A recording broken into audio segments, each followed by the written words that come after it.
Hello दोस्तों, नमस्कार।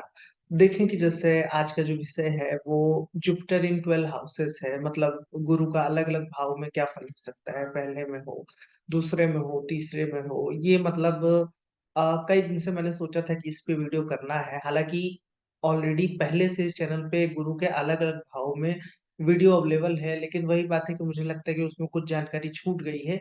और इस वीडियो में सब भाव को एक तरीके से कंपाइल कर देंगे, तो वो हम आपको टाइम स्पैम दे देंगे, तो उसपे जिसको जानकारी चाहिए होगा वो उसपे क्लिक करके देख सकता है। और ये वैसे नहीं होगा कि जैसे मान लीजिए अभी तक जो एक इस चैनल पे वीडियो आ रही थी उसमें दुनिया भर का गुणा भाग होता था, लेकिन पहले इस चैनल पे मैंने सिंपल प्रेडिक्टिव वीडियो भी बनाई है कि फला ग्रह इसमें हो तो क्या हो सकता है।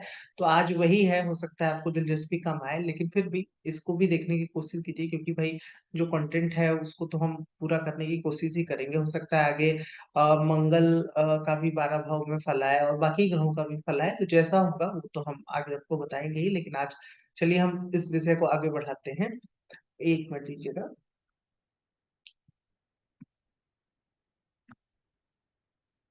सो सबसे पहले जुपिटर इन डिफरेंट हाउसेस इन वैदिक एस्ट्रोलॉजी। क्या मतलब हुआ इसका कि गुरु अगर अलग-अलग भाव में होगा, तो क्या-क्या फल हो सकता है? जैसे किसी का गुरु मान लीजिए पहले में हो, दूसरे में हो। देखिए, ये जो श्रृंखला है, ये जो मैं बताने की कोशिश कर रहा हूँ, ये ग्रह का पहला फल होता है। कहने का मतलब है, जैसे कहने को तो मुझे यहाँ पे क्रिटिसाइज़ किया जा सकता है कि भाई ग्रह मान लो हमने जुपिटर इन फर्स्ट हाउस का फल बताया, लेकिन वो किसी राशि में होगा, किसी ग्रह के साथ होगा, वो नीच का है, उच्च का है, वो कई प्रकार की स्थिति में वो गुरु किसी भाव में हो सकता है।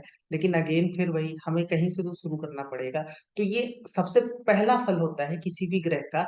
अब इसके आधार पे जो भी फल मैं बताने की कोशिश करूँगा उसमें उसके राशि के आधार पे, उसके साथ कोई ग्रह बैठा है उसके आधार पे, वो कुंडली का कारक है कि नहीं, इन सब वजहों से उसके फलों में उतार-चढ़ाव या कुछ ना कुछ ट्रेड डिफर कर सकते हैं, तो वो आप राशि के अनुसार भी देख सकते हैं। लेकिन आज हम सबसे बेसिक से शुरू करते हैं कि गुरु अगर पहले हाउस में हो, दूसरे में हो, तीसरे में हो, तो क्या फल हो सकता है? तो इसमें हम आगे बढ़ते हैं। मान लीजिए कि जैसे ये कुंडली देखी होगी आप लोगों ने। आप इसको मैं बेसिक सा है लेकिन थोड़ा-सा मैं बता दे रहा हूँ कि अगर आपका गुरु मान लीजिए फर्स्ट हाउस में यहाँ पर बैठा है, तो इसका क्या रिज़ल्ट हो सकता है? तो सबसे पहले इसमें देखते हैं कि क्या-क्या इसमें मैंने मेंशन किया है।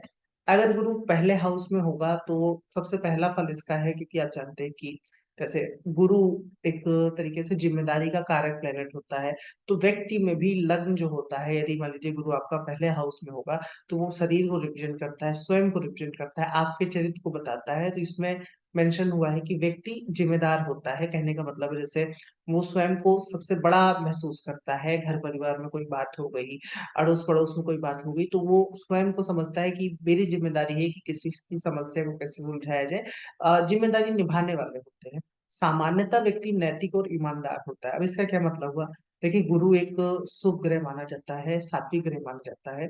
तो ऐसा ग्रह यदि मान लीजिए लग्न में आकर के किसी के बैठेगा, तो वो व्यक्ति नैतिक व्यक्ति होगा, ईमानदारी उसके अंदर झलकेगी एक तरीके से कह लीजिए कि वो अ, अगर प्योर गुरु यहाँ पे बिना किसी दूसरे ग्रह के साथ, जैसे राहु हो गया, शुक्र हो गया, बिना किसी ऐसे ग्रह के अफ़्लिक्शन में आए हुए, पापी ग्रह के अफ़्लिक्शन में आए हुए, अकेले बैठा है, तो व्यक्ति समानता आप देखेंगे कि ईमानदार और नैतिक होता है।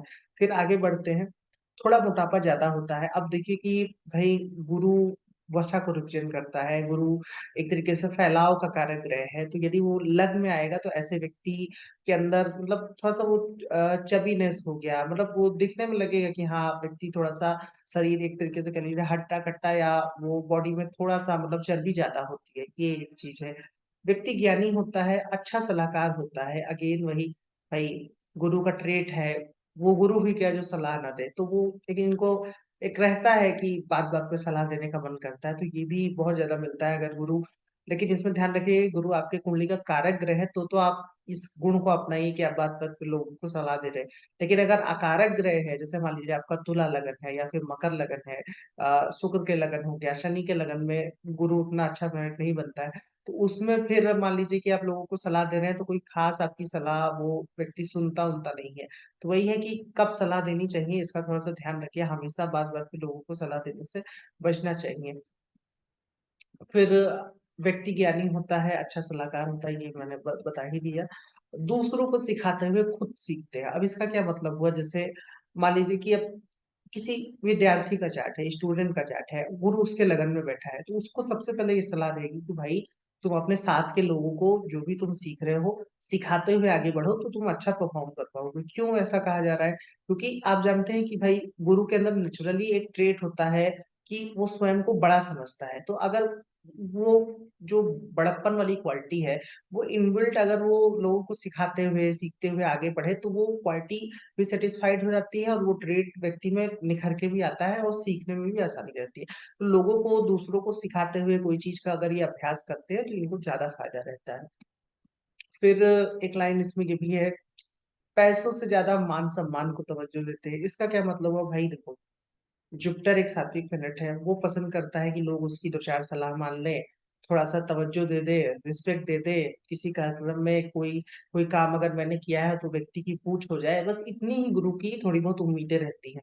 लेकिन अगर मान लीजिए कहीं पे उनकी रिस्पेक्ट ना हो, तो फिर वहां पर आप चाहे उसको चाहे जितना पैसा दे दीजिए, ऐसे व्यक्ति को वो पैसों की तुलना में चाहेगा कि उसका मान सम्मान बना रहे। लेकिन कई बार इसी मान सम्मान और इसी की वजह से कई लोग अपने करियर पे बड़ा डेंट भी दे देते हैं। जैसे मान लीजिए किसी का अकारक गुरु बैठा है, मान लीजिए तुला लगन है या वृषभ लगन है, अब उसमें व्यक्ति जिम्मेदार हुआ जा रहा है, या फिर कह लीजिए कि मान सम्मान के चक्कर में जॉब ही नहीं स्विच कर रहा है, उसको लग रहा है कि यार इस जगह पे लोग मुझे बढ़िया मानते हैं, बढ़िया इज्जत बन गई है, तो अब यहाँ से शिफ्ट करना, मतलब गुरु एक तरीके से स्थिरता भी दे देता है, तो वहां पर दिक्कत आ जाती है। तो अगर आपका कारक ग्रह, तब तो भैया आप मान सम्मान और बाकी चीजों के पीछे जाएं, अन्यथा फिर आप थोड़ा सा पैसों को महत्व दे सकते हैं। कहने का मतलब है कि बहुत ज्यादा वो गुरु वाला रिजिडपन अपनाने की जरूरत नहीं है। तो ये एक इनमें पॉइंट आता है कि हाँ, जहाँ पे मान सम्मान हो, इनकी पूछ हो, तो वो मतलब पैसे का नहीं देखेंगे, उसको ज्यादा तवज्जो देंगे। व्यक्ति में दया उदारता का गुण होता है। कहने का मतलब है भाई, आदमी एक तरीके से कह लीजिए कि दूसरों के प्रति उसमें सहानुभूति का गुण होता है कि पता चलेगा कोई व्यक्ति अगर इनके पास मदद मांगने आएगा तो खाली हाथ नहीं जाएगा, बशर्ते कि वो मतलब ढोंग ना कर रहा हो। एक तरीके से कुछ लोग परेशानी का ढोंग भी करते हैं, तो वो एक अलग बात हो गई। लेकिन अमूमन देखा जाता है कि इनके अंदर सामान्यतः दया का गुण होता है। किसी को परेशान देखेंगे तो उसको कुछ ना कुछ हेल्प कर देंगे। उदार व्यक्ति होता है, ऐसा नहीं है कि मतलब कुछ सुनना ही नहीं है, बहुत ज्यादा मतलब कह लीजिए कि एक तरीके से होता नहीं है कि कुछ लोग कोई भी समस्या हो तुरंत झिड़क देते हैं कि चले जाओ। बस ये इनके अंदर एक जो गुण होता है, एक घमंड का आचरण थोड़ा सा ज्यादा होता है, थोड़ा सा बड़प्पन ज्यादा होता है। लेकिन अगर कोई इनसे छोटा व्यक्ति है, कोई इनसे मदद मांग रहा है, तो उस लेवल पे जाकर के एक तरीके से व्यक्ति उदार होता है, वो समझने वाला होता है कि हाँ, अगले व्यक्ति को जरूरत है, तो मुझे मदद कर देनी चाहिए। और ये करते भी हैं, मतलब ऐसा नहीं है कि मदद नहीं करते हैं। तो हाँ, मर्सी का गुण इनमें ज्यादा होता है। और ये जो व्यक्ति में थोड़ा अहम का भी गुण आ जाता है, ये भी बात काफी हद तक लगती हुई देखी गई है कि मतलब कई बार इसी वजह से, वैसे कई ऊपर लेवल पे ज्ञानी लोगों में काफी ज्यादा झगड़ा हो जाता है कि मेरी बात ज्यादा सही है, तुम्हारी बात ज्यादा सही है। तो अहम वाली बात आ जाती है कि इनको कह लीजिए कि अपनी बात के अलावा दूसरी बात समझाना बड़ा ही कई बार मतलब एक तरीके से टेढ़ा काम हो जाता है। लेकिन इसमें एक बात ये भी ध्यान रखिएगा कि मैंने शायद ये पहले भी ज़िक्र किया होगा कि एक बार एक एक जगह पे एक वेबिनार हो रहा था इसी जुपिटर पे, तो उसमें यही चल रहा था कि हाँ, इनके अंदर ये अपनी बात पे टिके रहते हैं, अड़ियल होते हैं, जल्दी से बदलते नहीं है। लेकिन उसमें एक आदमी आया, उसने बोला कि सर ये बात एकदम सही है कि ये लोग अड़ियल होते हैं, और मतलब वो अपने वाइफ का जिक्र कर रहा था। और मेरी वाइफ में भी ऐसा ही गुण है, लेकिन अंततगत्वा वही सही होते हैं। कहने का मतलब है कि ये ठीक है कि ऐसा व्यक्ति अपनी बात पे अड़ियल जरूर होता है, उसके अंदर आप देखेंगे कि अहंकार बहुत ज्यादा है। किसी बात को अगर उसने कह दिया तो वो उसी पे टिका रहेगा, जल्दी से उसमें वो बदलाव करने की कोशिश नहीं करता है। लेकिन अधिकतर बार आप ये देखेंगे कि वो जो व्यक्ति वो जो बता रहा है वही सही है, आप ही अपना पॉइंट ऑफ व्यू गलत पाएंगे। तो ये भी एक चीज है कि ईगो वाली बात सही है, लेकिन अगर आपका गुरु कारक है तो आपकी बात अधिकतर मामलों में सही ही जाएगी। फिर अब जुपिटर इन सेकंड हाउस पे हम आ गए हैं। अब यहाँ तक फर्स्ट हाउस मैंने समझा दिया है कि इसमें इसके की पॉइंट क्या थे, कि व्यक्ति नैतिक होगा, ईमानदार होगा, थोड़ा सा इसमें धनी वाला भी पॉइंट है क्योंकि गुरु धन का कारक है। अध्यात्म का भी पॉइंट है इसमें, मतलब अभी मैं इसमें कितने पॉइंट लिख देता, लेकिन जो जो पॉइंट मतलब ये बेसिक सा है, ये आपको समझ में आ जाएगा, तो इसमें कोई मैंने बहुत ज्यादा मेंशन करने की कोशिश नहीं की है। तो अध्यात्म हो गया ऐसा, और नैतिकता मैंने बता ही दी, ईमानदारी बता दी, मोटापा और आप कह लीजिए कि डायबिटीज होना, ये सारी चीजें रोग में आप इसमें देख सकते हैं। अब इसमें दो फैक्टर बहुत ज्यादा इंपॉर्टेंट है कि भाई गुरु कुंडली का कारक है या अकारक है। तो कारक अकारक पे प्रॉपर वीडियो है, जिनको कारक अकारक नहीं समझ में आता उसको सबसे पहले जरूर देख ले, वरना ये कहानी मैं बता दूंगा। अब जैसे गुरु कारक हो तो आप इन गुणों को अपना लीजिए कि भाई ईमानदार होना, नैतिक होना, जिम्मेदार होना अच्छा है। अकारक है तो फिर भाई आप बहुत ज्यादा जिम्मेदारी लेने से बचिए, पैसों को थोड़ा सा तवज्जो दीजिए, बहुत ज्यादा मान सम्मान के पीछे मत जाइए, दूसरों को सलाह देने से बचिए। तो कहने का मतलब वो ट्रेट आपको डिफरेंट डिफरेंट कौन से ट्रेट अपनाने चाहिए, कौन से नहीं अपनाने चाहिए, ये कुंडली के कारक और अकारक ग्रह पर ही डिपेंड करेगा, तो इसका ध्यान रखिए।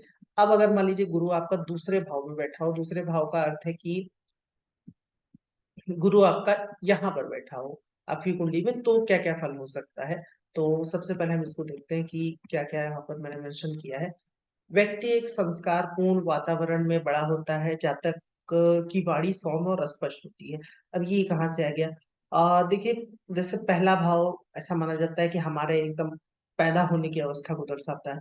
दूसरा भाव में व्यक्ति थोड़ा सा वो परिवार हो गया, उसमें घुलता मिलता है। तो अगर गुरु जैसा ग्रह परिवार के भाव में बैठता है, उसको परिवार को इंगित करता है दूसरा भाव, तो ये माना जाता है कि उस परिवार में संस्कार होगा। तो वही इसमें लिखा हुआ है कि व्यक्ति एक संस्कारपूर्ण वातावरण में बड़ा होता है, और जातक की वाणी सौम्य और स्पष्ट होती है। इसका मतलब है कि जैसे दूसरा भाव वाणी का भी होता है, तो व्यक्ति जो भी बोलेगा वो एक तरीके से कह लीजिए मधुर शब्दों में बोलेगा, उसके शब्दों में बहुत ज्यादा कड़वाहट नहीं होगी, और अस्पष्ट भाषी होगा। ये नहीं कि समझ ही नहीं आ रहा है कि व्यक्ति कहना क्या चाह रहा है। तो ये भी चीज आप उसमें देख सकते हैं। फिर मीठा खाना पसंद करते हैं। अब जाहिर सी बात है, दूसरा भाव भोजन का भी होता है कि व्यक्ति को कैसा भोजन करना पसंद है, तो मीठा खाना व्यक्ति पसंद करता है। व्यक्ति संपत्तिवान होता है। अब ये संपत्ति कहाँ से आ गया? तो दूसरा भाव संपत्ति का होता ही है, तो व्यक्ति संपत्तिवान होगा, जाहिर सी बात है। फिर रूपवान होता है, जल्दी से आय की शुरुआत हो जाती है। अब रूपवान कहाँ से आ गया? तो दूसरा भाव चेहरे को भी रिप्रेजेंट करता है, तो दूसरे भाव में एक शुभ ग्रह का बैठना दिखाता है कि हाँ, व्यक्ति सुंदर होगा थोड़ा सा चेहरे से, एक तरीके से कह लीजिए कि वो ऐसा व्यक्ति होगा जिसके चेहरे पे आपको लगे कि हाँ शांत भाव है, कोई ऐसा धार्मिक और सात्विक व्यक्ति नजर आ रहा है। ठीक है, तो वो उस तरह का रूप होगा। और इसमें लिखा है जल्दी से आय की शुरुआत। तो आप जानते हैं कि गुरु एक तरीके से लाभ और धन का कारक माना जाता है, तो अगर वो दूसरे भाव में हो तो छोटी उम्र से ही व्यक्ति जैसे किसी किसी को ट्यूशन पढ़ा के पढ़ाने लगे, उससे इनकम जनरेट होगी, मतलब किसी वजह से। और विशेषकर अगर परिवार में कोई ऐसी स्थिति नहीं आ जाती है कि आपको जल्दी से कमाना पड़े, तो डेफिनेटली व्यक्ति जल्दी से अपनी इनकम शुरू कर देता है। तो वही है, अगेन दूसरा भाव परिवार को रिप्रेजेंट करता है, तो मैंने बता दिया कि परिवार में एक तरीके से सांस्कारिक वातावरण होता है, धन संपत्ति के लिए अच्छा है, और आपका सुंदरता के लिए अच्छा है, वाणी के लिए अच्छा है। और व्यक्ति मतलब कह लीजिए कि कुछ कुछ उसका ऐसा काम हो सकता है कि वो किसी को उपदेश देता हो, उपदेशक हो सकता है। और फाइनेंशियली मतलब ये गुरु यहाँ पर होने की वजह से आपको इतना स्टेबल बना देगा कि आपकी जरूरतें हमेशा पूरी हो सके। कहने का मतलब है कि ऐसा नहीं हुआ कि बहुत ज्यादा गरीबी आ गई या तंगी आ गई, तो ये भी मतलब एक बात है, तो ये चीज था।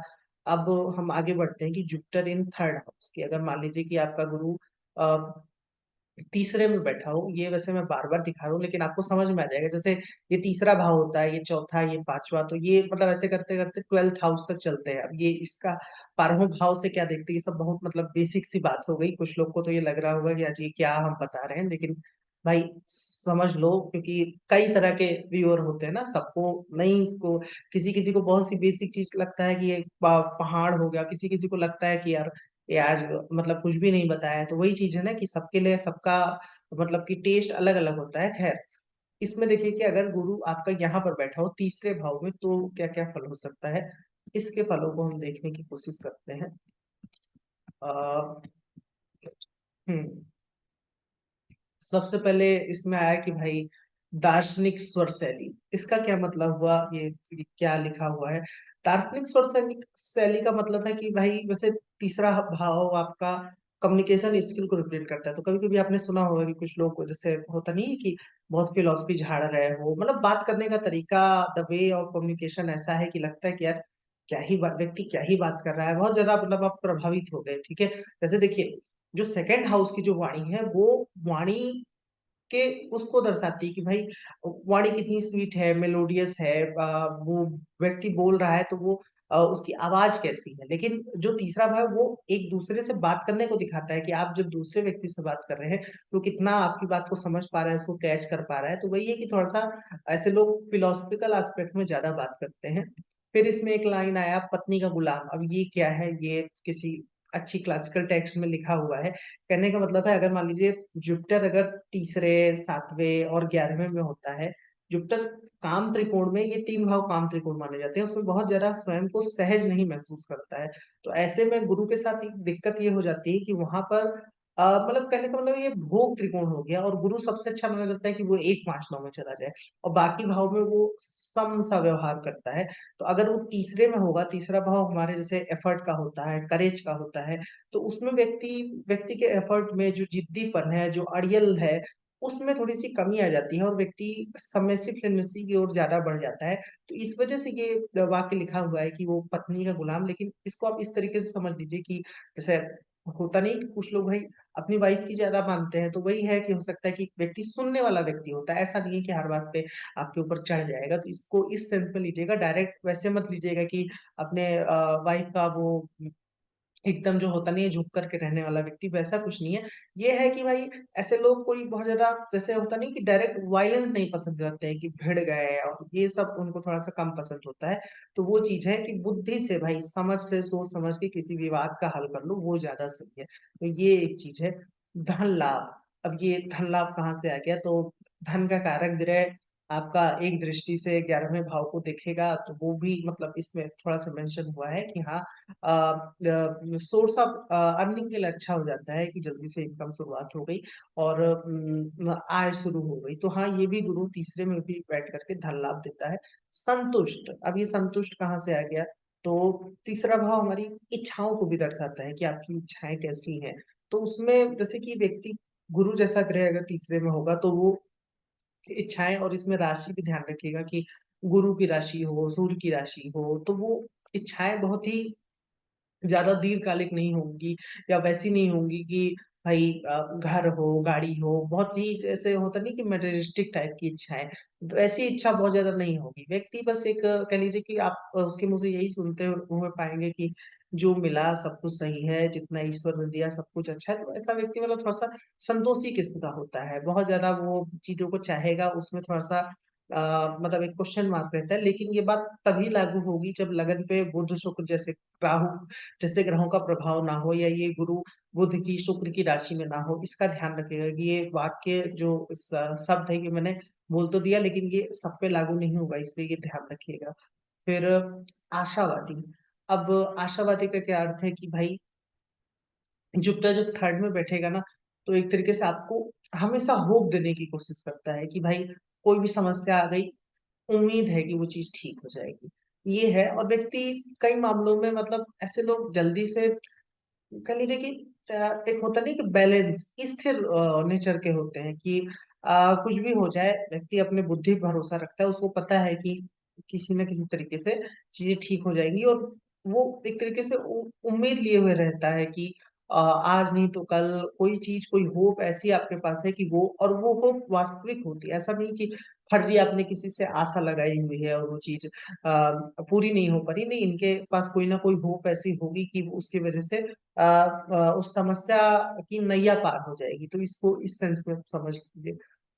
अत्यधिक आशावादी और महत्वाकांक्षी, हाँ, इसमें आशावादी तो मैंने बता दिया कि हाँ, होपफुल होते हैं, मतलब जल्दी से कोई परेशानी आ जाए तो ये नहीं कि उम्मीद छोड़ दें, वो तो मैंने आपको बता दिया। महत्वाकांक्षी कहाँ से आ गया भाई? देखिए, गुरु 3, 7, 11 में अ बहुत जगह पे ये भी मेंशन हुआ है कि भाई भोग त्रिकोण है, मतलब भोग त्रिकोण कह रहे हैं, काम त्रिकोण है, भोग तो आपका 4, 8, 12 हो जाएगा। काम त्रिकोण है, उसमें गुरु बहुत ज़्यादा स्वयं को अच्छा नहीं समझता है। कुछ लोग इसको गुरु का मरण कारण स्थान भी बोलते हैं, लेकिन कई मामलों में मैंने ये भी देखा है कि गुरु के यहाँ पर होने की वजह से ही उस भाव के ट्रेड फ्लरिश कर जाते हैं। कहने का मतलब है जो अगेन ये जो मैंने यहाँ पर संतुष्ट लिखा है और ये जो महत्वाकांक्षी लिखा है, अब ये दोनों बात एक दूसरे को कॉन्ट्राडिक्ट कर रही है कि व्यक्ति या तो संतुष्ट ही होगा या तो महत्वाकांक्षी हो जाएगा।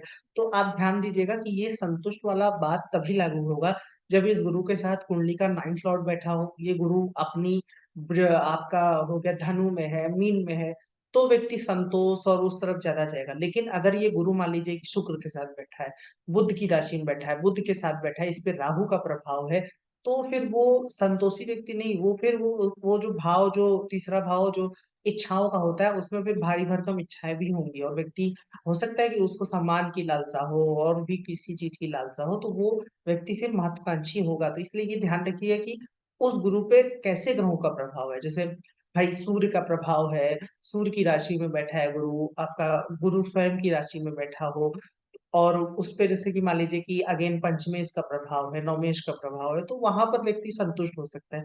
लेकिन उस गुरु पे मान लीजिए शुक्र का प्रभाव है, बुध की राशि का प्रभाव है या उसके साथ लाभेश बैठा हो, तो फिर वो व्यक्ति महत्वाकांक्षी होगा। तो ये दोनों का अंतर आप ध्यान में रखिएगा कि डायरेक्ट इसको लगाने से बचिएगा।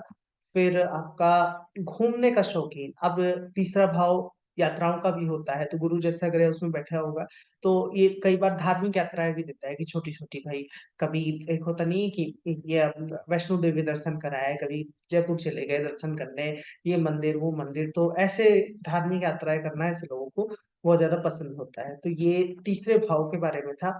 अब हम बात करते हैं कि गुरु आपका मान लीजिए फोर्थ में बैठा हो, तो गुरु अगर इस हाउस में आपको दिख रहा हो, चौथे भाव में यहाँ पर गुरु आपको दिख रहा हो, तो गुरु आपका चौथे भाव में है और इसमें गुरु बैठेगा तो क्या क्या फल हो सकता है, तो इसको हम देखते हैं।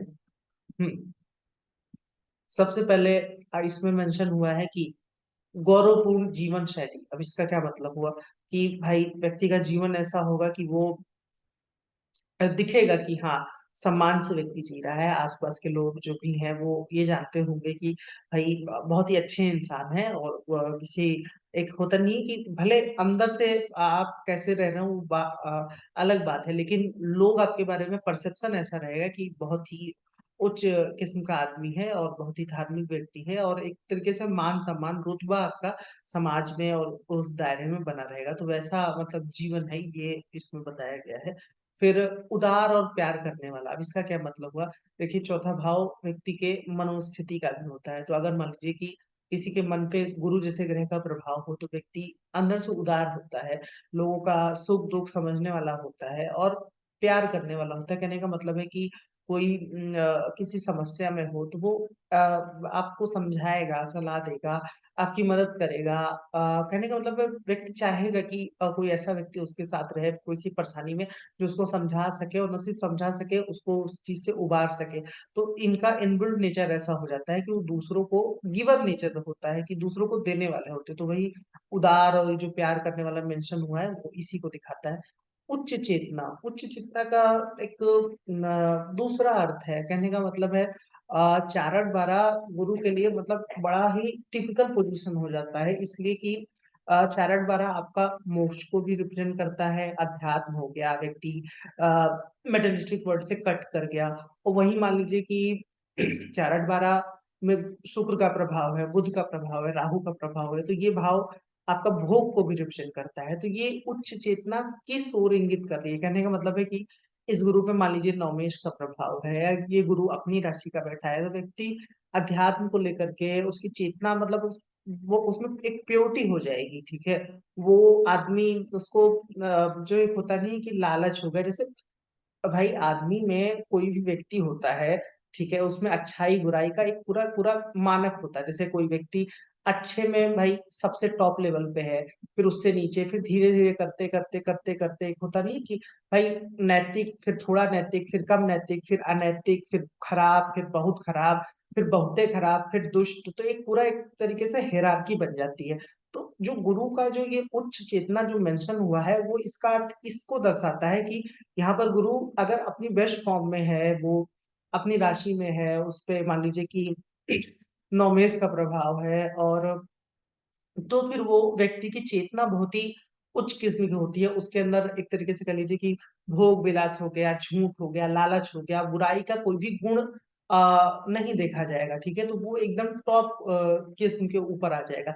और वही मान लीजिए कि ये चीज़ बहुत ज़्यादा बिगड़ी हुई है, तो वो एक अलग बात होगी। मेरे समझाने का मतलब है कि भाई हर व्यक्ति जो होता है वो अच्छा या बुरा नहीं होता है, वो थोड़ा-सा ग्रेइश किस्म का होता है, कुछ अच्छा होता है, कुछ बुरा होता है। बहुत ज़्यादा बुरा होगा, थोड़ा अच्छा होगा या बहुत ज़्यादा अच्छा होगा, थोड़ा कम बुरा होगा। लेकिन ये जो उच्च चेतना का अर्थ है ये है कि भाई बहुत ज़्यादा अच्छा, उसके अंदर जो जो मन में जो मैल है, जो धोखेबाज़ी है वो बहुत ज़्यादा कम हो गई। तो बस इसको इस तरीके से समझिएगा, ठीक है? अब इसको हम आगे बढ़ाते हैं कि और इसमें क्या-क्या लिखा हुआ है। तो उच्च चेतना मैंने बता दिया। धार्मिक माता, अब धार्मिक माता का क्या अर्थ है? तो चौथा भाव आपका माता को रिप्रेजेंट करता है और उसमें जैसे गुरु जैसा ग्रह, धर्म का कारक ग्रह बैठेगा तो वो माता थोड़ी-सी धार्मिक होंगी, ये मेंशन हुआ है। 1 मिनट लीजिएगा बस।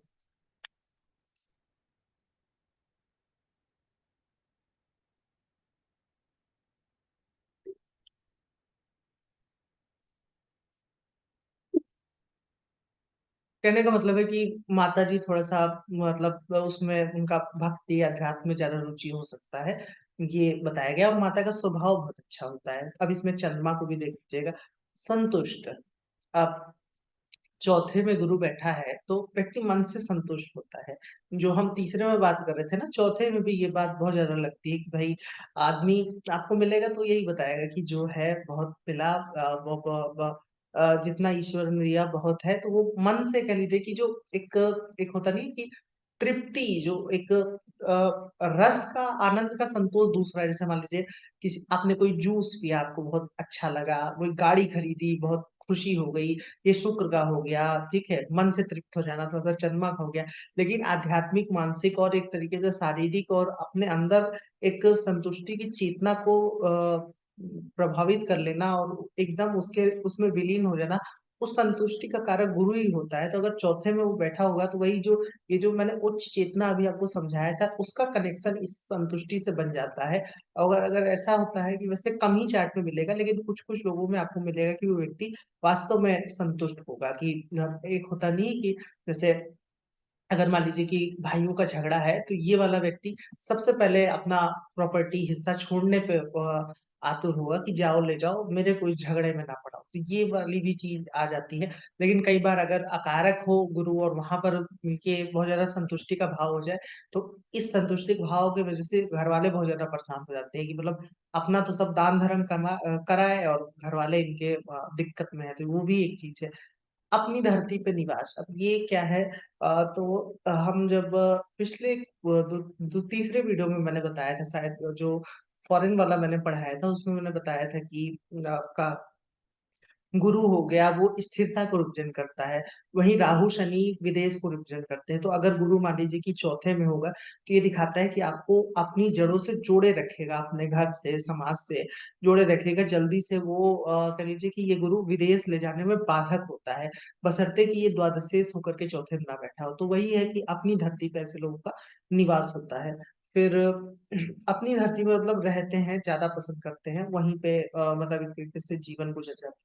मोक्ष, मोक्ष अगेन वही 4, 8, 12 में गुरु है। अगर इसके साथ आपका केतु है या ये गुरु धनु राशि में है या चौथे में ये द्वादशेष के साथ बैठा है, नवमेष के साथ बैठा है, तो फिर वो अध्यात्म, मोक्ष वाली टेंडेंसी ज़्यादा आ जाती है व्यक्ति में। संपत्ति सुख, अगेन चौथा भाव ज़मीन को रिप्रेज़ेंट करता है, भूमि को रिप्रेज़ेंट करता है, वाहन को रिप्रेज़ेंट करता है और एक शुभ ग्रह उसमें आया है, तो हाँ, एक कह लीजिए कि मॉडरेट वे में इनके पास संपत्ति सुख रहता है। ठीक है। फिर जुपिटर इन 5th हाउस, अगर गुरु मान लीजिए कि आपका यहाँ पर बैठा हो 5वें भाव में, तो क्या-क्या फल हो सकता है, हम इसको समझने की कोशिश करते हैं। यहाँ पर अगर आपकी कुंडली में आप कुंडली देखते हैं, तो अगर जुपिटर आपको यहाँ पर नज़र आता है 5म भाव में, तो क्या फल हो सकता है? अब सबसे पहले सोचिए कि 5म भाव क्या-क्या रिप्रेज़ेंट करता है? 5म भाव आपका संतान को रिप्रेज़ेंट करता है, आपका विद्या को रिप्रेज़ेंट करता है, तो उसी जो जुपिटर के ट्रेट हैं और जो 5म भाव के ट्रेट हैं, उन्हीं ट्रेड को हम जोड़ने की कोशिश करेंगे, तो आप देखते हैं कि क्या-क्या मेंशन हुआ है। अगेन इसमें आया है ईमानदार व सत्यवादी। अब ये कहाँ से आ गया भाई? तो देखिए पंचम भाव व्यक्ति के बुद्धि को रिप्रेजेंट करता है। और गुरु की 3 तरह की दृष्टियाँ होती हैं, तो अगर मान लीजिए वो पंचम भाव से लगन को भी देखेगा अपनी नवम दृष्टि से, तो उसपे भी मतलब कह लीजिए कि गुरु का प्रभाव आ जाएगा। लेकिन ये जो ईमानदार व सत्यवादी लिखा है, ये पहले भाव के लिए ज़्यादा लागू होगा। कहने का मतलब है कि यहाँ से गुरु पंचम में बैठ के लगन को देखेगा, लेकिन अगर लगन में गुरु है, तो वहाँ पर बैठेगा, तो बैठने का असर ज़्यादा होता है। इसलिए ईमानदार वाली बात ठीक है, लेकिन लगन की तुलना में थोड़ा-सा क्षीण है, ये ध्यान रखिएगा। फिर आपका बुद्धिमान आता है। अब भाई पंचम भाव है, बुद्धि का ही कारक माना जाता है पंचम भाव।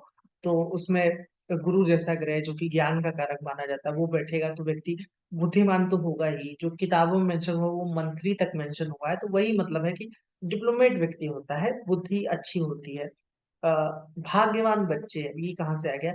जो आपकी संतान होगी, क्योंकि भाई गुरु एक तरीके से कालपुरुष की 9वीं राशि का स्वामी होता है, 9वें भाव का कारक भी माना जाता है। तो अगर ऐसा गुरु पंचम में होगा तो ये मतलब कि भाग्यशाली होते हैं ऐसे बच्चे। आपकी संतान, कहने का मतलब है आप नहीं, आपकी संतान ज़्यादा भाग्यशाली होगी। और फिर पूर्व जीवन के अच्छे कर्म, कहने का मतलब है ये जो पंचम भाव है, ये पूर्व पुण्यों को भी दिखाता है कि आपने पिछले जन्म में कैसे कर्म किए थे। तो वही है कि अगर इसमें एक शुभ ग्रह बैठा है, गुरु जैसा ग्रह बैठा है, तो ये दिखाता है कि मतलब ये कितना लगता है ये मुझे नहीं पता, लेकिन ये मेंशन हुआ है तो वो मैं बता रहा हूँ। वैसे मेरा कोई बहुत ज़्यादा इसमें दिलचस्पी है नहीं कि पिछले जन्म और अगले जन्म में कैसा था। बस ये है तो मैं आपको बता दे रहा हूँ कि अच्छे कर्म माने जाते हैं। फिर शास्त्र का ज्ञानी, अगेन वही जो मैंने बताया, बुद्धिमान व्यक्ति होता है, मंत्री मेंशन हुआ है, तो पढ़ने लिखने में माहिर होते हैं, पढ़ाना, पढ़ना और चीज़ों को समझना, कई सारी पुस्तकें पढ़ना, ये पसंद होता है, तो नॉलेज इनकी अच्छी होती है। ज़िम्मेदार, वो अगेन वही कि भाई गुरु जैसा ग्रह है, 1-5-9 में आएगा। जो 1-5-9 जो ये भाव होता है, वो धर्म को रिप्रेजेंट करता है। धर्म का मतलब है कि कर्तव्य, कि भाई मेरा जो कर्तव्य है, मेरी जो ज़िम्मेदारी है, उसको मैं कितना निभा रहा हूँ। और गुरु का भी वही नेचर होता है, तो वो गुरु के साथ मिलकर के वो इनबिल्ट व्यक्ति में वो नेचर दे देता है कि व्यक्ति ज़िम्मेदार, नैतिक और सत्यवादी, और ये जो सारी चीज़ें हैं, वो आ जाती हैं। फिर उसके बाद आपका पुत्र संतान से युक्त। अब भाई जो बच्चे हैं, वो स्त्री होंगे कि पुरुष होंगे, ये देखने के लिए ये वैसे तो बहुत इसका लंबा प्रोसेस है, लेकिन गुरु एक पुरुष ग्रह है, पुरुष प्रधान ग्रह माना जाता है। गुरु हो गया आपका, मंगल हो गया, सूर्य हो गया, और जो स्त्री प्रधान ग्रह है वो शुक्र हो गया, चंद्रमा हो गया। तो अगर गुरु जैसे ग्रह का पंचम पे प्रभाव है, तो ये माना जाता है कि पुत्र होने की संभावना ज़्यादा है। लेकिन ये यहाँ पर मैं अकेले गुरु का प्रभाव ले रहा हूँ। पता चले कि इस गुरु के साथ ये गुरु आपका जो है वो वृषभ राशि में बैठा है, शुक्र की राशि में, और वो चंद्रमा शुक्र के साथ है, तो फिर ये जो पुत्र संतान वाली बात है, ये पूरी तरीके से कट जाएगी। तो ये ध्यान रखिए, ये जो जितनी भी जो ग्रह की मैं बात कर रहा हूँ, वो अकेले गुरु की बात कर रहा हूँ। अब इसके साथ जो बाकी ग्रह होंगे, उसका उसके फलों में फिर वो थोड़ा-सा भाई ट्रेड डिफर कर जाएगा। तो इसमें मैंने इस चैनल पे युति पर भी वीडियो है कि भाई गुरु के साथ शुक्र होगा तो क्या हो सकता है, राहु होगा तो क्या हो सकता है, तो आप उसको भी देख सकते हैं। कुछ ग्रह बचे हैं तो मैं उसका वीडियो मैं बाद में बना दूँगा। लेकिन वही है कि हमको कहीं से शुरू करना पड़ेगा, तो ये इसको कहीं से तो हम स्टार्ट करेंगे ना, तो वही एक चीज़ है। अब इसको हम आगे बढ़ाते हैं। अगर मान लीजिए कि आपने अपनी कुंडली में पाया कि गुरु आपका छठे भाव में बैठा हो, तो क्या फल हो सकता है? ये जो ये छठा खाना होता है, अगर यहाँ पे गुरु बैठा हो, तो इसको हम देखते हैं कि इसमें क्या फल हो सकता है। तो सबसे पहले जुपिटर इन 6th हाउस, आलसी।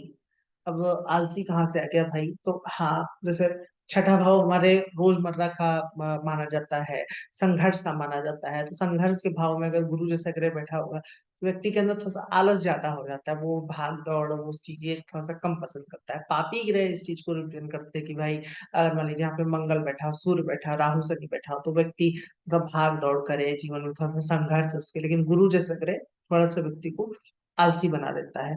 सेवा उन्मुख, सेवा उन्मुख का मतलब होता है कि भाई मतलब दूसरों को एक तरीके से छठा नौकरी का भी होता है, तो हाँ, एक तरीके से सर्विस दे दे देते हैं, बशर्ते कि उस सर्विस में एक तरीके से इनका सम्मान भी होना चाहिए, तो वो ज़्यादा ठीक रहता है।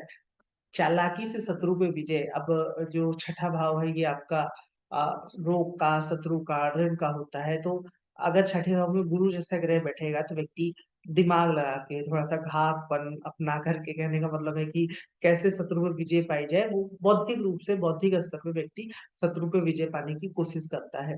फिर आपका वित्त विभाग का अधिकारी, अधिकतर कई केसेस में मैंने ये देखा है कि छठे में अगर गुरु हो तो जो होता नहीं कि रेवेन्यू डिपार्टमेंट में चले गए, या उसका कोई व्यक्ति अधिकारी हो गया, या कोई बैंक का मैनेजर है, बैंक का कोई कर्मचारी है, तो वो भी बहुत मिलता है, वकील भी बहुत मिलता है। तो अगर छठे में हो तो आप उस तरफ भी इसको देख सकते हैं। और आपका इसमें उच्च वर्ग के अधिकारी भी आते हैं, आईएएस हो गया, पीसीएस हो गया, तो वो भी एक चीज है। वकील इसमें मैंने बता ही दिया कि भाई रेवेन्यू विभाग हो गया, वकालत हो गया, तो ये सब में गुरु का रोल आता है।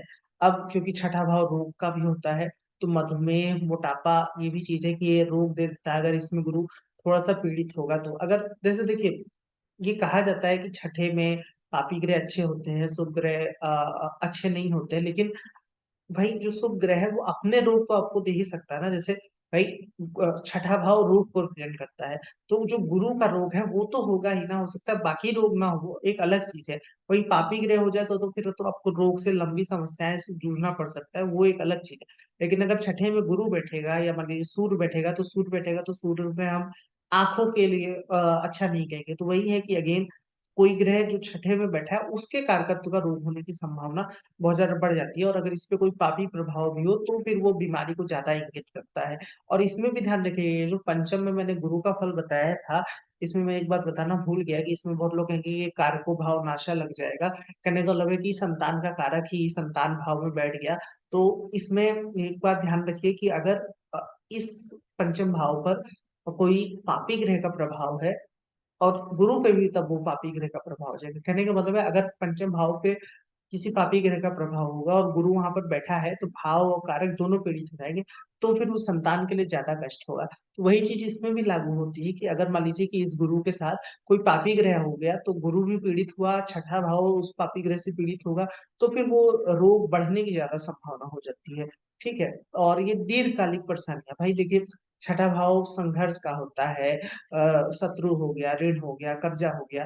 तो अगर कोई परेशानी जो लॉन्ग टर्म चल रही है, वो भी इससे आप देख सकते हैं कि भाई जल्दी से आपकी समस्या का निदान नहीं है। कोई पेंच फंसा है तो वो भाई महीनों सालों तक चलता चला जा रहा है।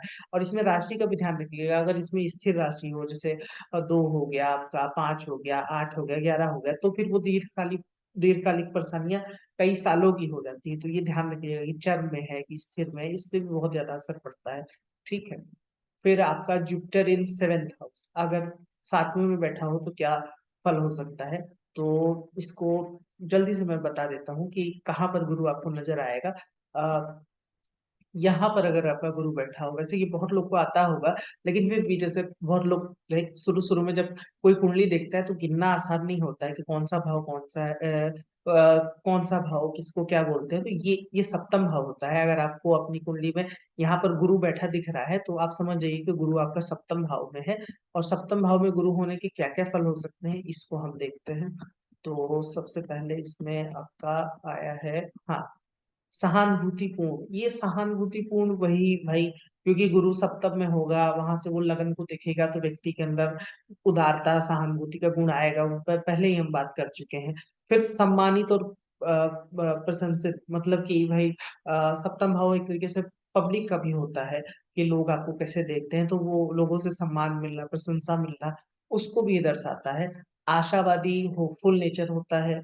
फिर कामुक, अब ये शब्द कहाँ से आ गया भाई, तो वही जो हम आपको तीसरे में समझा रहे थे कि भाई तीसरे में गुरु होगा, और अगर मान लीजिए वो शुक्र की राशि में है, तो फिर वो उस भाव के ट्रेड बढ़ा देगा। तो वही सप्तम भाव, क्योंकि वो प्रबल काम त्रिकोण माना जाता है, तो वो एक तरीके से व्यक्ति के अंदर भी नेचर दे देता है कि उसके अंदर थोड़ी सी कामुकता बढ़ जाएगी।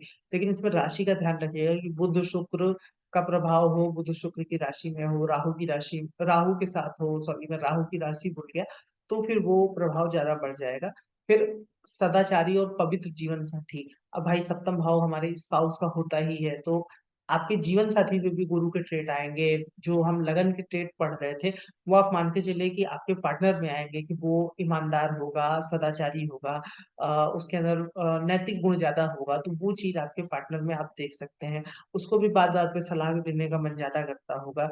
दीर्घकालिक विवाह की परेशानियां, अब ये क्या है भाई, इसमें ध्यान दीजिएगा कि अगर गुरु आपका अकारक होकर के, जैसे आपका वृषभ लगन है, तुला लगन है, मकर लगन है, और भी 1-2 लगन में गुरु अकारक बनता है। तो उसमें अगर गुरु आकर के सप्तम में बैठा हो, तो जो विवाह में कोई परेशानी ऐसी है जो लॉन्ग टाइम तक चली जा रही है, या डिवोर्स नहीं हो रहा है, तो वो भी कई बार गुरु दे देता है।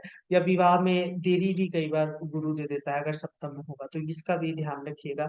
और एक चीज़ इसमें ये भी आई कि विवाह के बाद भाग्योदय, अब ये कहाँ से आ गया भाई? तो अ, अगेन वही जो कालपुरुष का भाई नवम का कारक होता है गुरु, और धनु राशि का स्वामी होता है गुरु, जो कि कालपुरुष के नवम भाव में पड़ती है।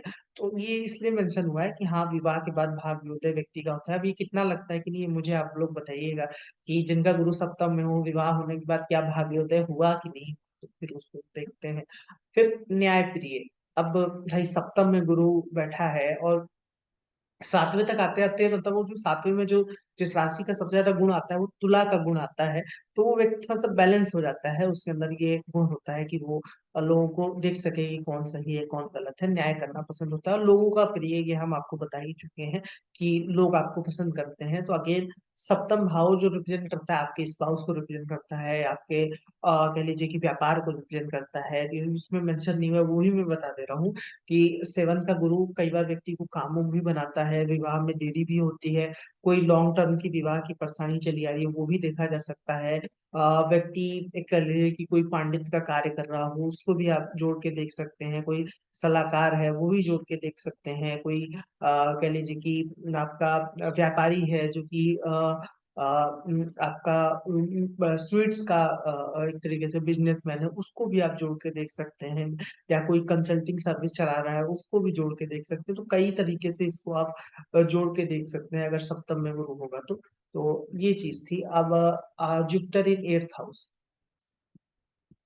वैसे ये जो मैं बता रहा हूँ, ये इसमें तो शॉर्ट-शॉर्ट मिल रहा होगा, लेकिन आप इस पे पूरा-पूरा डेडिकेटेड वीडियो है, फर्स्ट, सेकंड, थर्ड, उसकी प्लेलिस्ट का मैं लिंक दे दूँगा, तो आप उससे अलग-अलग भाव में, मतलब किसी-किसी को लग रहा होगा कि इसी भाव के बारे में तो बहुत ज़्यादा बोल जाते हैं, किसी भाव के बारे में कम बोल जाते हैं, तो अगेन भाई दिमाग की बात है ना, कोई चीज़ कितना आ रही है, इस समय कुछ आ गया, कभी कुछ आ गया, तो वही चीज़ है ना। लेकिन प्रॉपर मतलब मुझे लगता है कि इसकी पूरी प्लेलिस्ट है, जिसमें मैं 10-10 मिनट या 15-15 मिनट से तो ज़्यादा मैंने बोला ही है, तो आप उस पे क्लिक करके अपने-अपने भाव के अकॉर्डिंग देख सकते हैं।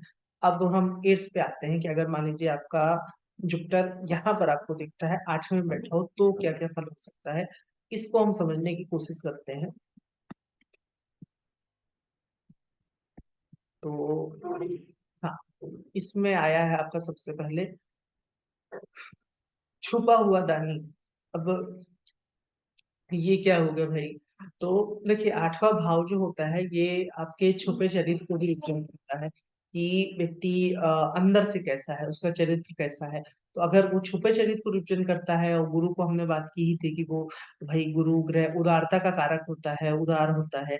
तो ऐसा व्यक्ति जो भी कोई दान धर्म करेगा, वो लोगों से चुपचाप छुप के दान कर देगा, किसी को पता नहीं चलेगा। तो वो इसमें बताया गया है।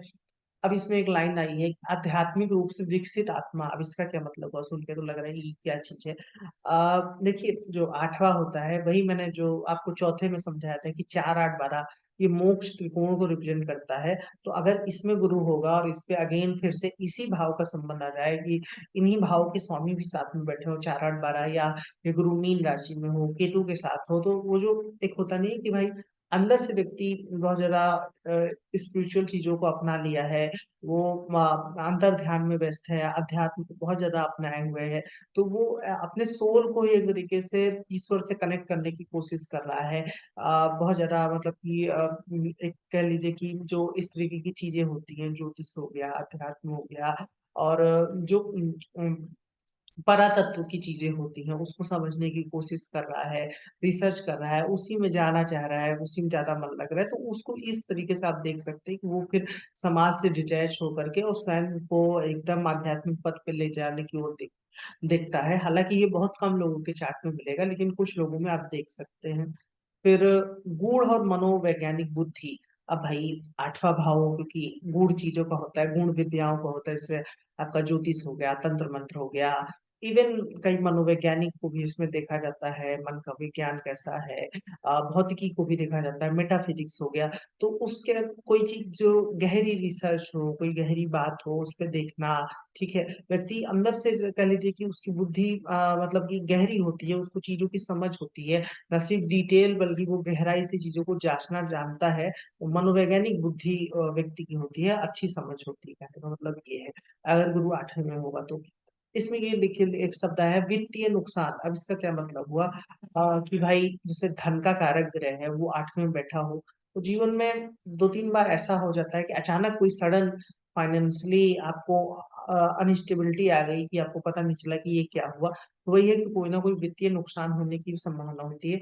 लेकिन इसमें हम एक बात और भी बता रहे हैं क्योंकि यहाँ से गुरु दूसरे भाव को भी देखता है, तो वो चीज़ फिर ओवरकम भी हो जाती है। कहने का मतलब एक होता नहीं है कि जैसे मैं आपको समझाता हूँ कि आपका पैसा बहुत मरता है, लेकिन आप थोड़े साल बाद ये पाएँगे कि जिन्होंने आपका पैसा मारा, वो वहीं पर रह गए और आप उनसे और ज़्यादा आगे बढ़ गए, तो ये भी एक चीज़ है। और वो जो 8वाँ भाव होता है ना, ये आपका वेस्टर्न एस्ट्रोलॉजी में गिफ्ट का भी मानते हैं, उपहार हो गया, मतलब बिना मेहनत के कोई चीज़ आपको प्राप्ति हो गई, तो वो भी दिखाता है कि भाई शुभ ग्रह आपका 8वें भाव में आया है, तो आपको बिना मेहनत के कोई उपहार मिल गया, कोई गिफ्ट मिल गया, उसको भी ये इंगित करता है।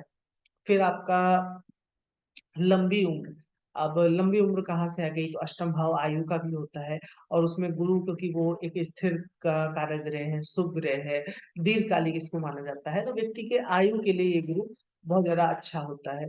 फिर अचानक धन ये क्योंकि भाई 8वाँ भाव गुप्त धन का होता है, धन का कारक इसमें बैठा हो तो वो देखिए ऊपर वित्तीय नुकसान भी लिखा था और अचानक धन भी लिखा था। तो अब इसमें ध्यान रखिएगा कि भाई अष्टम भाव अचानक धन मिलने का होता है, उसमें गुरु जैसा ग्रह आया है, तो भाई वो भी एक चीज़ है कि भाई अचानक कोई आपको धन की प्राप्ति हो सकती है। लेकिन इसका एक दूसरा पॉइंट ये भी है कि धन का कारक ग्रह पतन के भाव में गया है, तो भाई धन का नुकसान भी हो सकता है। तो दोनों बातें हैं, जो लग रहा हो मुझे बता दीजिएगा कमेंट सेक्शन में कि हाँ, लगा, कितना नहीं लगा, तो फिर हम इसको देखेंगे। संतान को कष्ट, अब ये कहाँ से आ गया? तो संतान का कारक गुरु होता है, वही 8वें में बैठा है, तो वो दिखाता है कि भाई बच्चों से संबंधित कोई ना कोई कष्ट हो सकता है और जो संतान का जो सुख जो आपको लग रहा था कि आपको मिलना चाहिए, संतुष्टि थोड़ी-सी कम रहती है बच्चों को लेकर के, फीलिंग अच्छी नहीं होती है। लंबे रोग और सहज मृत्यु, भाई जुपिटर जैसा ग्रह 8वें में बैठा है, मधुमेह हो गया, डायबिटीज है, आपका चर्बी ज़्यादा बढ़ी हुई है और भी पेट से संबंधित कोई रोग हो गया, ये चीज़ दिखती है और लॉन्ग टर्म में चलने वाली रोग होती है।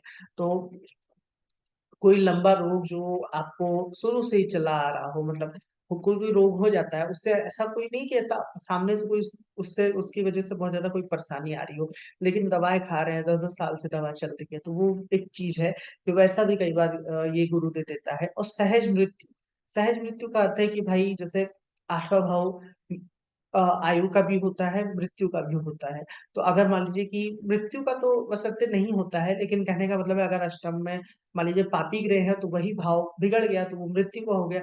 जैसे मान लीजिए हम कहते हैं कि दूसरा भाव धन का होता है, लेकिन अगर धन भाव बिगड़ा हुआ हो तो भाई वही भाव तो गरीबी का भी तो वही भाव बनेगा। तो उसी तरीके से है कि वो आयु का भाव होता है लेकिन अगर वो भाव बिगड़ा हुआ है तो वही भाव मृत्यु का भी हो जाएगा। तो अगर मान लीजिए गुरु जैसा ग्रह 8वें में बैठा हो, तो आपका जो आपकी मृत्यु है वो बहुत ज़्यादा ऐसा नहीं होगी कि बहुत बीमार पड़ के व्यक्ति गया हो या फिर वो बहुत ज़्यादा झेल के गया हो। एक होता नहीं है कि भाई सोए थे और सुबह पता चला कि ईश्वर में विलीन हो गए या चले गए, तो यही कि सहजता से व्यक्ति की मृत्यु हो जाती है। अपमानित, हाँ, ये भी एक चीज़ है कि भाई देखिए व्यक्ति क्योंकि 8वें भाव में गुरु गया है, सम्मान का, रिस्पेक्ट का कारक ग्रह गुरु वो अष्टम में गया है, तो ये दिखाता है कि एक बार जीवन में आपको अपमानित होना पड़ सकता है, ये भी एक चीज़ है। और इसमें ध्यान रखिएगा ये जो छुपा दानी और ये इस तरीके के शब्द आए थे और गुरु जैसा ग्रह अष्टम में है, तो ये दिखाता है कि व्यक्ति अंदर से नैतिक है, ठीक है? भले उसका जो मूल रूप है, वो तो लगन आपको बताएगा कि उसका मूल स्वभाव क्या है, लेकिन आंतरिक स्वभाव ये दिखाता है कि उसके अंदर कहीं न कहीं नैतिकता, ईमानदारी और होता नहीं है कि भाई देखो वो कितना भी व्यक्ति के मन में लालच रह जाए लेकिन थोड़ा-सा तो भाई एक उसके अंदर नैतिकता होनी ही चाहिए कि भाई उसका स्तर किस लेवल का है। भाई एक होता है कि भाई न ठीक है ये बात कि चोरी-चोरी होती है लेकिन 10 रुपए की चोरी और 10 करोड़ की चोरी में बहुत ज्यादा अंतर है ना। तो वही चीज है कि अंदर से व्यक्ति थोड़ा सा उसके अंदर नैतिकता का भाव रहता है। ठीक है। Jupiter in 9th house. अब इसमें देखिए सबसे पहले ये शब्द आया है दैवी कृपा। इसका क्या मतलब हुआ कि आ, ये मानना रहता है अगर नवम में जुपिटर हो, क्योंकि नवम भाव आपका अध्यात्म, ईश्वर और एक तरीके से कह लीजिए कि धर्म को रिप्रेजेंट करता है, आपके भाग्य को रिप्रेजेंट करता है। तो एक ऊपर से आप कुछ ऐसा ब्लेसिंग लेकर के आए हैं कि आपको किसी भी कोई भी परेशानी हो उसमें वो ब्लेसिंग आपके साथ है, आपको आपकी वो रक्षा करती है, ये इस चीज को दर्शाता है। बाकी ये कितना लगता है नहीं लगता है मुझे जरूर बताइएगा, क्योंकि ये जितने भी पुनर्जन्म, पूर्व जन्म के कर्म कैसे थे, अगले जन्म में क्या होगा, ये सब बातें मेरे समझ से कई बार परे जाती हैं। तो ये आप ही लोग फीडबैक दीजिएगा कि कितना ये दैवीय कृपा साबित हुआ, नहीं हुआ, कैसा रहा। ठीक है। फिर आपका आस्थावान एवं धार्मिक, भाई नवम भाव में धर्म का भाव है, उसमें गुरु जैसा ग्रह बैठा है, तो व्यक्ति भाई धार्मिक तो होगा ही, ईश्वर में आस्था होगी। तो वही है कि आस्थावान व्यक्ति होता है, धार्मिक व्यक्ति होता है, पूजा पाठ करने वाला व्यक्ति होता है। आध्यात्मिक एवं उदार, ये सब वही जनरल सी बातें हैं कि व्यक्ति उदार होगा, वो आप समझदार है। गुरु भक्त, अब ये इसका क्या मतलब हुआ कि जो भी आपके गुरु हैं, जो भी टीचर हैं, ऐसा व्यक्ति उनकी सुनने वाला होता है, उनको मान सम्मान मानने वाला होता है। तो हाँ, गुरु भक्त व्यक्ति होता है। दार्शनिक एवं विद्वान। अब नवम भाव में गुरु जैसा ग्रह आया है, कोई आप हो सकता है पांडित्य का कार्य कर रहे हो, या फिर मान लीजिए कि आप उच्च शिक्षा के लिए चले गए, तो वो मतलब कि फिलोसफिकल एस्पेक्ट व्यक्ति का अच्छा होता है, समझ अच्छी होती है, विद्वान व्यक्ति होता है, बशर्ते कि आपका पंचमेश और पंचम भाव भी थोड़ा सा सही हो, तो ये चीज ज्यादा इसमें आपको देखने को मिल सकती है। फिर आपका उच्च शिक्षा, वो मैंने बता ही दिया कि कोई जैसे रिसर्च करना हो उसके लिए गुरु यहाँ पर बहुत अच्छा है, पीएचडी करना हो, आगे जाना हो, तो उसके लिए गुरु नवम में बहुत अच्छा माना जाता है। और ये भी उसी तरीके के फल को दिखाता है जो हम लगन और पंचम के लिए बात कर रहे थे, कि व्यक्ति नैतिक होगा, ईमानदार होगा, थोड़ा भाग्यशाली होगा, आपके पिता बहुत ही जिम्मेदार, समाज में एक तरीके से रिस्पेक्टफुल व्यक्ति होंगे, तो वो चीज इसमें आएगी, क्योंकि नवम भाव पिता का भी होता है। तो पिता के अंदर भी जो गुरु का नेचुरल ट्रेट है, जिम्मेदार होना, नैतिक होना, धनी होना, मान सम्मानित होना, वो चीजें भी आपको देखने को मिल सकती है। पंडित वही अगेन भाई पढ़ा लिखा व्यक्ति होगा, डिप्लोमेटिक व्यक्ति होगा, जानकार व्यक्ति होगा, तो वो उस सेंस में भी आप पंडित शब्द को समझ सकते हैं। भाग्यशाली, भाग्यशाली संतान का मतलब हुआ कि भाई संतान का कारक ग्रह आपका जो है वो नवम में गया है, तो इसलिए इसमें भाग्यशाली संतान का शब्द यूज हुआ है। और पंचम में हम क्या बता रहे थे कि भाग्यशाली भाग्यशाली संतान कैसे होगी, इस शब्द में थोड़ा सा प्रोनाउंसिएशन में गड़बड़ी हो रही है, माफ कीजिएगा। कि पंचम में आपका जो गुरु जैसा ग्रह था, जो कि आपका अ, भाग्य का कारक था, वो संतान में गया था, तो वहां पर भी भाग्यशाली संतान हो गया था। लेकिन भाग्यशाली संतान का पॉइंट नवम में ज्यादा लगेगा कि आपकी संतान थोड़ा सा भाग्यशाली होगी, उसके लग के लिए अच्छा है। और इसमें एक शब्द और आया है उच्च कुल में जन्म, कि जो आपका परिवार होगा वो मतलब कि ऐसा होगा कि पीढ़ियों से चला आ रहा है, आपके दादा परदादा कुछ थे, कोई ये होता नहीं है प्रधान थे, फिर आपका जन्म हुआ, लोग आपको जानते थे, जैसे एक वेल ऑफ नामचीन फैमिली में आपका जन्म हुआ है, तो वो चीज दिखाता है। तो नवम का भी गुरु उसके लिए ये बेस्ट पोजीशन है, बशर्ते गुरु यहाँ पे पीड़ित नहीं होना चाहिए। ये गुरु आपको कह लीजिए कि अच्छी चेतना देता है, नैतिक बनाता है, एथिकल बनाता है। और पढ़ने लिखने के लिए गुरु की पोजीशन बहुत अच्छी है, भाग्यशाली होने के लिए भी बहुत अच्छी है। तो इन सारी चीजों के लिए गुरु का नवम में होना बहुत अच्छा है, बशर्ते कि इस पे कोई पापी प्रभाव ना आए, वरना फिर वो भाव के साथ साथ गुरु को भी, जो कि नवम का कारक होता है, उसको डैमेज करेगा, तो दिक्कत ज्यादा सीवियर हो सकती है, इसका ध्यान रखिएगा। फिर आपका गुरु अगर दशम में बैठा हो तो क्या क्या फल हो सकता है, इसको हम देखने की कोशिश करते हैं। तो अगर मान लीजिए कि गुरु आपका यहाँ पर बैठा हो तो क्या हो सकता है। तो सबसे पहले हम देखते हैं, एक मिनट दीजिए बस। हम्म,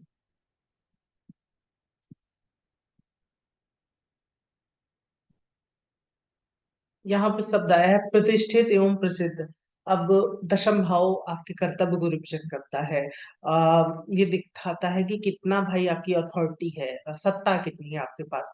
तो अगर गुरु जैसा ग्रह आपका दशम में बैठा हो तो व्यक्ति सम्मानित होता है, प्रतिष्ठा उसकी बनी रहती है समाज में, प्रसिद्धि मतलब जिस जगह पे जिस एरिया में रह रहा है वहां पर व्यक्ति प्रसिद्ध होता है। भव्य वैभव कि भाई लोगों में जान पहचान है, बड़े आदमी हैं, ऐसा करके एक तरीके से आपका नाम रहेगा कि भले अंदर से चीजें दूसरी हों, हो सकता है कि अंदर से ये भी नहीं पता हो कि कल का खर्च कैसा चलेगा, लेकिन लोगों में जो पहचान है वो यही बनी है कि भाई बड़े आदमी हैं। तो वही है कि वैभव आपका उच्च किस्म का होता है।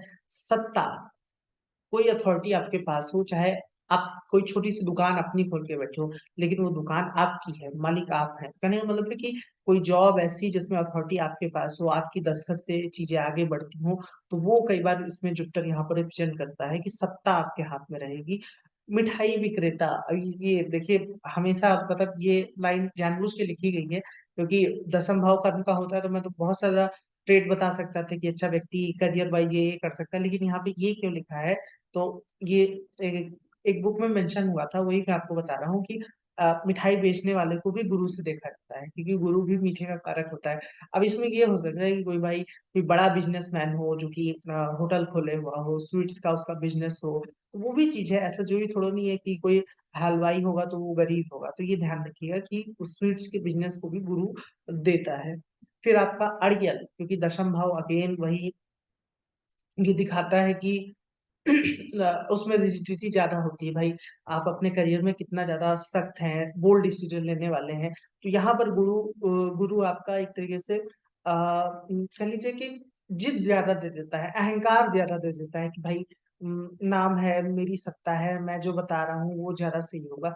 तो वो अड़ियल वाली टेंडेंसी इनके अंदर ज्यादा बढ़ जाती है। शिक्षक, ये बहुत ज्यादा मिला है, मतलब कह लीजिए कि 10 में से कम तो 7 या 8 चार्ट में तो हमको मिल जाएगा कि अगर गुरु दशम को देखता हो या दशम में बैठा हो, तो ऐसा व्यक्ति पढ़ाई से संबंधित काम करता है, पढ़ाना पसंद होता है उसको, कोई ना कोई टीचर होगा। तो ये चीज आप देख सकते हैं। आप कितना आप पे लगा मुझे भी जरूर बताइएगा, लेकिन ये शिक्षक मैंने बहुत ज्यादा देखा है कि हाँ, शिक्षक होते हैं, पढ़ाने वाले होते हैं, करियर वाइज इसको लिया जा सकता है। या शिक्षक नहीं तो कोई सलाहकार होंगे, कोई हो सकता है कोई कंसल्टेंसी सर्विस चला रहे हो, तो उसको भी आप देख सकते हैं। फिर उद्यमी, ये गुरु यहाँ पर व्यापार ही देता है कि ये बड़े व्यापार का कारक है कि अगर गुरु दशम में हो, साथ में और भी सपोर्टिव ग्रह हो, 10 में अच्छी स्थिति में बैठा हो, तो व्यक्ति उद्यम करता है, व्यापार करता है, उसको भी ये दिखा इंगित कर रहा है ये गुरु। फिर आपका जुपिटर इन 11th हाउस, अगर आपका गुरु 11वें भाव में बैठा हो, जो लास्ट के जो दो भाव बचे रह गए थे, ये मैं एक बार जल्दी से दिखा दे रहा हूँ आपको। ये दोनों भाव हमने यहाँ तक कवर कर लिया था।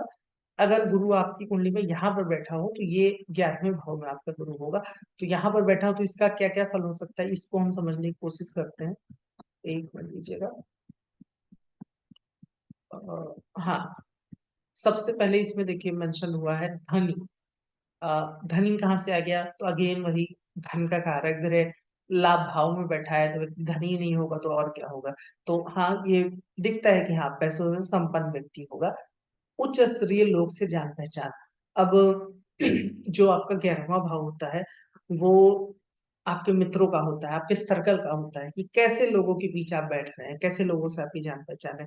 तो गुरु क्योंकि अगेन वही उच्चता का कारक ग्रह माना जाता है भाई, पढ़े लिखे लोग, नॉलेजेबल लोग, ऐसे लोगों के बीच में हो सकता है आपकी जान पहचान हो, जिनकी रिस्पेक्ट समाज में हो, उनके बीच में आपको उठना बैठना हो।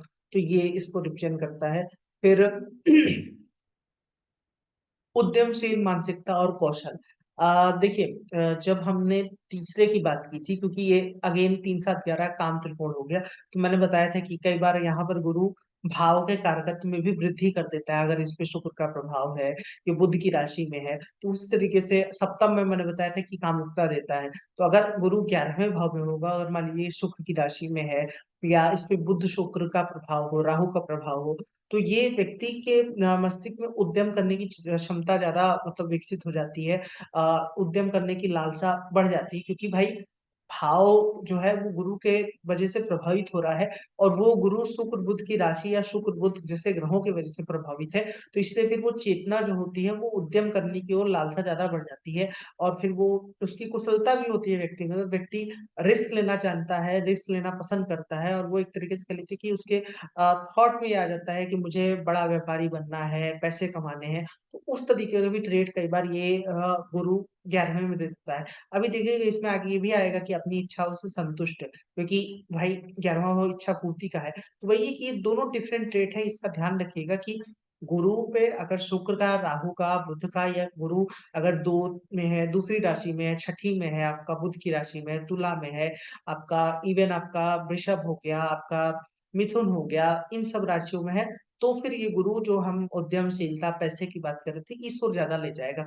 और वही गुरु मान लीजिए आपका मेष का है, धनु का है, मीन का है, ये गुरु केतु के साथ बैठा है, या ये गुरु सूर्य के साथ बैठा है, तो फिर वो गुरु जो है वो व्यक्ति संतोष और उस तरफ ज्यादा ले जाएगा। तो ये ध्यान रखिएगा कि भाव पे कैसा और बाकी ग्रहों का क्या प्रभाव है, उससे गुरु के ट्रेट में बहुत ज्यादा वेरिएशन आ जाता है। ठीक है, तो ये मैंने आपको समझा दिया कि उद्यमशील मानसिकता और कौशल।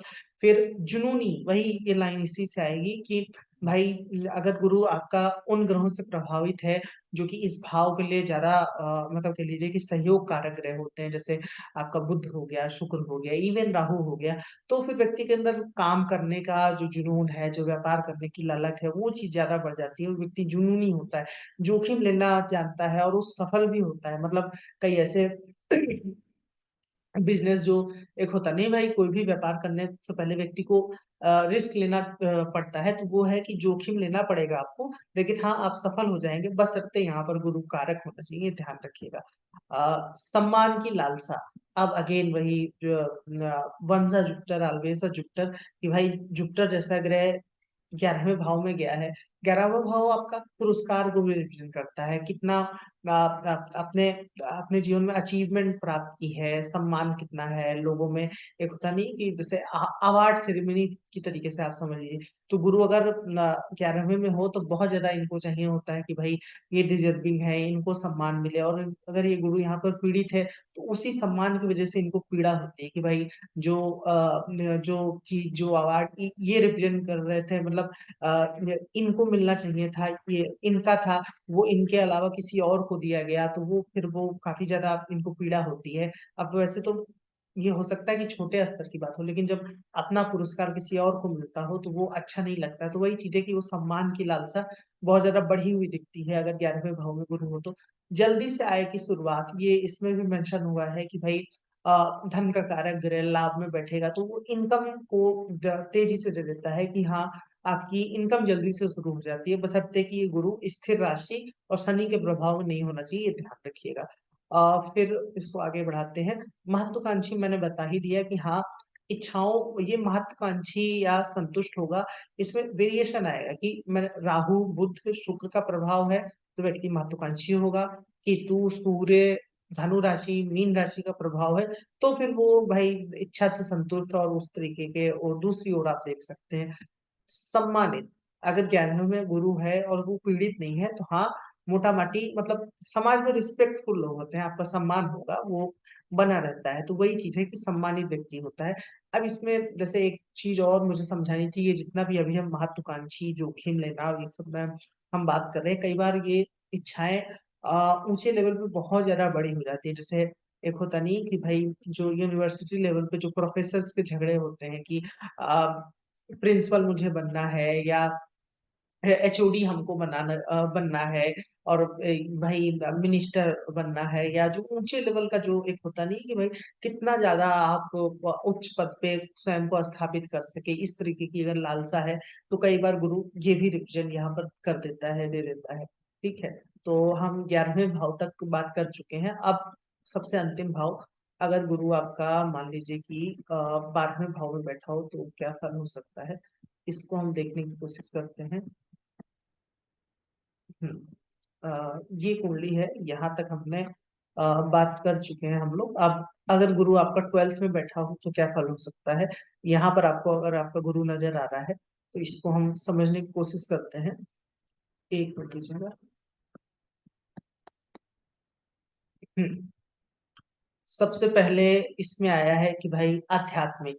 अभी हम अध्यात्म की, वैसे तो हमने कई भाव में बात की है, नवम में भी बात की है आपका, मतलब उसमें एक तरीके से 4 8 12 में भी बात की है। बस 4 8 12 में कह लीजिए कि व्यक्ति छुपा हुआ अध्यात्म को अपनाना पसंद करता है। और 1 5 9 में व्यक्ति, एक होता नहीं है कि भाई दिख रहा है, वो भक्ति कर रहा है, वो पूजा कर रहा है, कर्म कांड कर रहा है, वो उस तरफ ज्यादा जाना पसंद करता है, तो थोड़ा सा डिफरेंट इसमें हो जाता है। बाकी मेन डिफरेंट क्या है, ये तो भाई वही लोग बता पाएंगे जो जिनका है, मैं उसको बिल्कुल नहीं बता सकता कि वास्तव में जो नवम का अध्यात्म है और जो 12वें का अध्यात्म है, इसमें क्या अंतर क्या आता है, तो ये वही व्यक्ति बता पाएगा जिसका है। और वो इस लेवल का है कि मतलब ऐसा ना हो कि गुरु के साथ राहु बैठा हो, शुक्र बैठा हो, तो वो खैर वो दूसरा टॉपिक हो जाएगा, अभी हम इसी पे रहते हैं। तो जुपिटर इन 12th हाउस, ऐसा व्यक्ति आध्यात्मिक होता है। कभी कभी जैसे आपका मन करेगा कि समाज से कट जाए, भाई ईश्वर में विलिप्त हो जाए, सब छोड़ करके चलो भाई अध्यात्म को अपना ले और इस तरीके का जीवन जिए, तो ये चीज है। भौतिक रूप से औसत, अब देखिए कि जो 12वां भाव होता है, भोग का भी होता है, तो अगर खर्च का होता है आपका, कह लीजिए कि व्यय को दिखाता है, तो अगर इस गुरु के साथ मीन राशि का प्रभाव है, धनु राशि का प्रभाव है, उसमें गुरु बैठा हो, या फिर केतु सूर्य का प्रभाव है, तो फिर वो व्यक्ति मतलब कह लीजिए कि वो थोड़ा कम खर्चीला होता है, और उसका अध्यात्म में ज्यादा मन लगता है, वो भौतिक मेटेरियलिस्टिक चीजों पे वो खर्च करे, उसको बनाए, उसमें थोड़ा सा कमी दिखाई देती है। ठीक है, तो भौतिक चीजों संसाधनों में उतना जाना कम पसंद होता है। लेकिन अगर ये गुरु आपका वृषभ में है, या फिर शुक्र बुध के साथ है, तो फिर ये लाइन कट कर दी जाएगी, उतना तब फिर ये नहीं लगेगा। उसके पास मतलब उतना धन होता है कि वो खर्च कर सके, और करता भी है। मोक्ष, अब ये मोक्ष भी मेंशन हुआ है, अगर गुरु केतु के साथ हो तो सारी किताबें ये कहती हैं कि ये जीवन का अंतिम पड़ाव है, इसके बाद व्यक्ति को मोक्ष मिल जाता है। अब कितना मिलता है ये मुझे को मेरे को नहीं पता, लेकिन मोक्ष बताया गया है कि 12वें में हो तो ये गुरु मोक्ष कारक होता है। यात्रा और आराम का शौकीन, अब ये क्या है भाई, तो किसी भी तरीके का धार्मिक यात्रा करना, और कह लीजिए कि आपका चूंकि गुरु जैसा ग्रह 12th में गया है, भोग भाव में गया है, तो व्यक्ति थोड़ा सा उसमें आलसपन, और उसको आराम पसंद होता है, तो वो भी है कि आराम पसंद जीवन जीना, और यात्राएं अच्छी लगती हैं। ठीक है, और फिर आपका इसको आगे बढ़ाते हैं धार्मिक, ये वही बात हो गई कि धर्म कर्म की चीजों में मन लगता है, बशर्ते कि यहाँ पर नौमेश के साथ गुरु बैठा हो, या चतुर्थेश या अष्टमेश, या ये गुरु केतु के साथ बैठा हो, तो ये धार्मिक वाला पॉइंट ज्यादा लगेगा, ध्यान रखिएगा। और लगन पे भी मतलब ऐसे ही गुरु का प्रभाव हो, या लगन पे भी मतलब ऐसे ग्रहों का प्रभाव हो, लगन पे, लगन में धनु राशि है, या गुरु मान लीजिए लग्नेश होकर द्वादश में आया है, जैसे कई और जो फैक्टर हैं उसको भी देखिएगा, क्योंकि ये जितना जो अध्यात्म और ये धार्मिक, ये सब बहुत संवेदनशील बिंदु है। अन्य ग्रहों का प्रभाव इस बिंदु को बहुत ज्यादा छेड़ सकता है। मतलब हो सकता है यहाँ हम धार्मिक बात करें, वहां व्यक्ति या गुरु वाला व्यक्ति नैतिक रूप से, भारी रूप से पतित व्यक्ति मिले, वो भोग विलास में लिप्त व्यक्ति है, तो वैसा भी हो सकता है। तो वही है कि उस पर फिर दूसरे ग्रहों को भी आपको लेना पड़ेगा। ठीक है, अब इसमें ये एक शब्द आया है, बाधित यौन जीवन, ये काम की बात हमारी है। इसको मैं थोड़ा सा बताता हूँ कि जो 12वां होता है, 12वां भाव, वो आपके बेड प्लेजर का होता है, सैया सुख एक तरीके से इसको कहा जाता है। तो चार्ट मिलाते वक्त आजकल तो ये बहुत ज्यादा ध्यान रखा जाता है कि मतलब लोग पूछते भी हैं कि भाई सेक्सुअल रुचि व्यक्ति की कैसी होगी। तो अगर मान लीजिए कि स्त्री या पुरुष दोनों की कुंडली में किसी के 12वें भाव में शुक्र का प्रभाव है, मंगल का प्रभाव है, और किसी के 12वें भाव में केतु और गुरु का प्रभाव है, तो ये बड़ा ही बेमेल जोड़ा हो जाए। कहने का मतलब है, अगर गुरु 12वें में होता है, तो ऐसे लोग अपने बस कर्तव्य भर का कि हाँ संतान हो जाए, उतना ही बस सेक्सुअल रुचि दिखाना पसंद करते हैं। उसके बाद फिर कह लीजिए कि इनकी रुचि इन सब चीजों में थोड़ा सा कम होती है, और हो सकता है कि आपके पार्टनर में ये रुचि हो, तो उस वजह से फिर वैवाहिक जीवन में परेशानी आती है। तो हाँ, यौन जीवन के लिए उतना अच्छा नहीं है। लेकिन अगर इस पे शुक्र का प्रभाव है, ये गुरु शुक्र की राशि में है, बुध का प्रभाव है, तो फिर इतना घबराने की जरूरत नहीं है। वो फिर तब वो जो नेगेटिव पॉइंट हम बता रहे हैं उसमें कमी आ जाएगी। फिर आपका इसको आगे बढ़ाएं तो बड़ा दानी, हाँ ये भी एक चीज है भाई। जो 12वां भाव होता है, ये दान धर्म का भी होता है, तो व्यक्ति कह लीजिए कि कोई मिला, परेशानी बताई, बस आपने ले जाओ, दान कर दिया दिल खोल करके। तो वो भी एक चीज है कि थोड़ा सा बहुत ज्यादा दिल खोल करके किसी को देने से बचें, अन्यथा परेशानी आ जाती है। मतलब थोड़ा बहुत दें, बाकी अपने परिवार और लोगों पे भी खर्च करें, ठीक है, एकदम से दिल खोल के लुटाने की जरूरत नहीं है। ठीक है। तो ये था गुरु का 12वें भाव में फल। इसमें हमने अध्यात्म की बात कर ली और ये बाधित यौन जीवन के बारे में मैंने बता ही दिया। अगर गुरु यहाँ पे पीड़ित हो तो कई बार लंबे समय तक अस्पताल में भर्ती भी होना भी पड़ सकता है। तो ये भी एक चीज है, इसका भी आप लोग ध्यान रखिएगा। अब यहाँ पर आज हमने जुपिटर इन 12th हाउस के बारे में, सभी ग्रहों के बारे में हमने कंप्लीट कर लिया है। वैसे तो इसकी पूरी पूरी प्लेलिस्ट है, मतलब अगर आपको डिटेल में गुरु का अलग अलग क्या फल होगा तो वो आप उस लिंक पे क्लिक करके देख सकते हैं, जो कमेंट सेक्शन में मैं डाल दूंगा। अब दूसरे किस ग्रह पे आप चाहते हैं कि उसका मैं डिफरेंट हाउस में वीडियो बनाऊं, तो वो भी आप जरूर नीचे कमेंट सेक्शन में मेंशन कर दीजिएगा। ये वीडियो आपको कैसा लगा हो ये भी बताएं। अगर वीडियो अच्छा लगा हो तो वीडियो को लाइक जरूर करें। आज के लिए इतना ही रखते हैं। धन्यवाद।